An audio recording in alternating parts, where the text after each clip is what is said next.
not the prettiest game in the world, but the 49ers get it done, and it just feels like it's the same old issues and the same old problems for the Dallas Cowboys. San Francisco's on their way to an NFC title game at Philadelphia next week, and the Dallas Cowboys are going home, courtesy of those 49ers, yet again, just like last year, except this time it was on the road, so at least it's a little bit more justifiable. Yeah, but it still ended with an awful end-of-game play. I mean, it's like Dallas knows how to end games, and then like make people scratch their head and go, "What the hell was that?" Okay, what was the idea behind it? I know it didn't work, but what was the idea behind? What was the idea behind it? You want me to try? Yes. I mean, so let's just start off with the beginning. Zeke Elliott snapping the football, which they make him ineligible, right? He declares himself ineligible because it doesn't matter. He's not catching a forward pass. So what you're trying to do is put him in a position where he's snapping the football back and he's somewhere in the middle of the field, so then he can be back a part of the pitch around, okay? The next thing is you have the offensive linemen who are divided up and split on each outside end of the field. They're also flanked by a wide receiver. Those wide receivers are there for most likely Daniel Jones to throw to one of either side, and then also remain there for either wide receiver to throw back across the field to either side. So that's, I'm sure, the intent of the design of the play. But, you know, if you're not going to have any offensive linemen like down where Zeke was by the football, you might as well take out the offensive linemen too and just put in all skill players. Yep. Like there's nothing that forces you to put any offensive lineman in. It's more about alignment at that point. So I thought the play design was so stupid for what they were trying to accomplish, but that they didn't even put in all the personnel they probably needed to on the field. But that was the intent. I thought they were putting them out there to almost like create a "you're already out there" screen. Yeah, right. Initially, but right. then at some point, those guys are going to be part of the process. Like they're not blocking for 60 yards down the field. No. So like, look at it this way, right? You snap the ball. Yeah, it's like a screen. Dak throws the ball. It's a screen, and then now the blocker is supposed to hit that first dude. Is what I was thinking. Like he's got to get the first guy, and then the whole process of the lateraling or throwing backwards starts. But they had to get it started. The defense isn't putting any D linemen out there. So you don't need to put any offensive linemen out there. True. Like you could just put out all wide receivers and tight ends and running backs and let them all pitch it around back and forth and let them go see if they can make a play. I mean, to try to salvage any type of reasoning behind them doing it, he needed to block. Like you're a blocker, you're out there to block the first guy, block the first guy. It didn't matter because the guy that ended up throwing the. So here's the thing. So Zach snaps it back. Yep. Dak gets the football.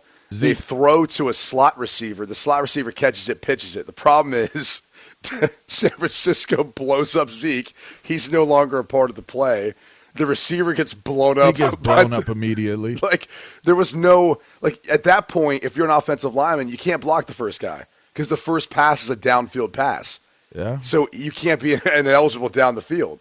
So that's the other issue with that. It was so poorly designed. Let's just say, after having a wonderful game plan on the offensive side of the ball the week before, they just did not have a great offensive game plan going up against this team, against San Fran. And that game was there for the taking. Like there were opportunities there for Dallas. Dak didn't play well. No. I mean, bottom line, Dak did not play well. There's some poor throws, and the first interception, I thought Michael Gallup kind of sold him out. Like he needs to keep coming back down his stem, and it's probably an incomplete pass. But I was going to ask you though, LaVar. I thought that was more of a defensive game. It was. Like, when you looked at it, it was the opposite. It was more of a defensive game, and I did not mind that game the way it played out. I didn't. I thought it was two very competitive teams playing against each other, and you knew what side of the ball was going to carry you, and it was going to be the defensive side for both teams.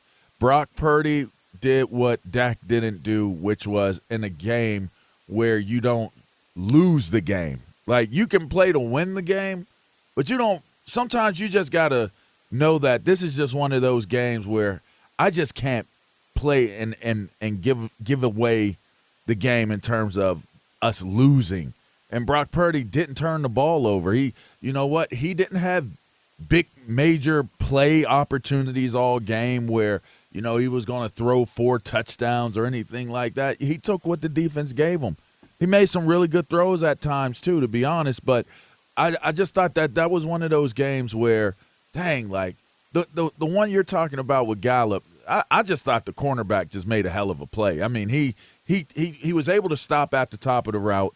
He came but then back. Gallup stopped. Yeah, that's the problem. Is he ended up running the rest of the comeback for Gallup. Came back. Yeah, he came back. You can't do that as a wide receiver. And you want to talk about textbook high pointing the ball. He high pointed the hell out of that ball. I thought for 2 seconds there that it was like, wow, Dallas, after all of this, like not having too much offense, could actually still get the game. Yep. And this was like that signature moment for Dak. Like, you didn't have the greatest of games. You turned the ball over. Okay, but here it is, like, win the game. And it just wasn't there. I thought that was like low-key 2 coaching points that Dalton Schultz didn't execute very well. The first being your players have to know. Right when I saw him catch the football and run towards the sideline and get hit and it went laterally out of bounds or maybe even a little backwards, I was like, oh, they're going to run the clock here. Like, that cannot be something that you don't do in those moments. And for people out there who don't know the rule, just because you go out of bounds as a ball carrier doesn't mean the clock stops. Yep. If you're not trying to move forward out of bounds and you go backwards or laterally when you're contacted, the clock keeps running. So good job on the officials' part. And then the next play, the catch, to not make sure and secure that he gets 2 feet and then gets, makes the catch before he gets out of bounds. Like 2 big-time mistakes. And I'm not sure it matters for the second one. That just probably gets you to a Hail Mary, which the odds are slim there anyway. But at least you have a shot. But those 2 plays by Dalton Schultz kind of eliminated any chance of the season ending for Dallas any different than it did last year. With, again, people going, what the hell was that final play? It is going to be a pretty long offseason for Dak Prescott. Man, after you said it's Super Bowl or bust in your pregame interview, like it's bust. It was bust. It's a bust. Yeah. And it was bust because of you, not like because of your offense. That defense played their heart out, man. Those guys kept them in the game the entire time, and you could say the same exact thing for the 49ers. They kept them in the game the entire time. Only difference is that they delivered a really, really, like, 1 or 2 drives. Like, there were like 1 or 2 drives where you're like, man, that's, you don't think that that's going to be the difference maker because you don't think that it's going to be a 19-12 game. Like 19-12, that is such an ugly score. It's an ugly score. But, I'm a defensive guy. I love defense. And if you're a person that respects and admires defense, these guys, I mean, Ryans, Quinn, they did an excellent job. I mean, you saw it on display, like literally the preparation. They were both ready. They were both ready for this game. So just unfortunate for, I guess, Dak Prescott and the Dallas fans that it didn't go their way. Can we kind of lean into that for a second? I mean, you guys are saying it's going to be a long offseason for Dak. I mean, I'll go as far as saying this. For what Dak is being paid now, I mean, it's gotten to the point where I'm not saying that Dak's necessarily the thing holding them back, but when I look at the game between Josh Allen and Joe Burrow, when you look at Kansas City this weekend, when you look at Jacksonville, Dak's not those guys. Like he's not that caliber of quarterback compared to those guys. I mean, maybe I would say even right now what Jalen Hurts is as a quarterback might even be better. Well, they were impressive.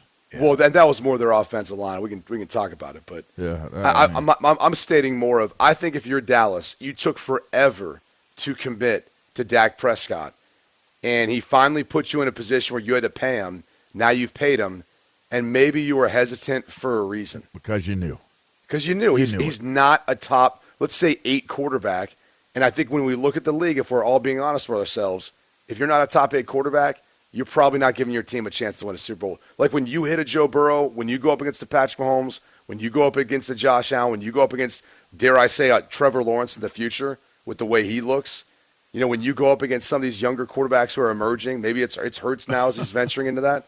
Man, I don't think your team has a shot. Pat Mahomes with 1 foot. Yeah. Does Dak have another level, or is this it? No. Yeah, so the more that these young quarterbacks come into the league, and God forbid Bryce Young's a stud or C.J. Stroud is a stud, he just keeps falling down the list. Like every crop of quarterbacks that comes in, and if this is just what he is, then I don't think this is what Dallas signed up for. I think they had dreams of, we're going to get over the hump. I mean, they still haven't been to a conference title game since '96. I mean, but he did deliver a playoff win. And yeah, it's that's been true. 30. What they said? How many years? 20 years? Yeah, 30 years? a road win, a win on the road. A road win. Yeah. They've won before at home. Yeah. How many years was it for a road win? 30. Yeah, something like that. Yeah, a couple years ago. By the way, 30. that just goes to show you how bad the Bucs were this year. So bad. To make everyone think like.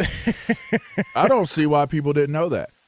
After that game got going, you knew that the Bucs fooled. stank.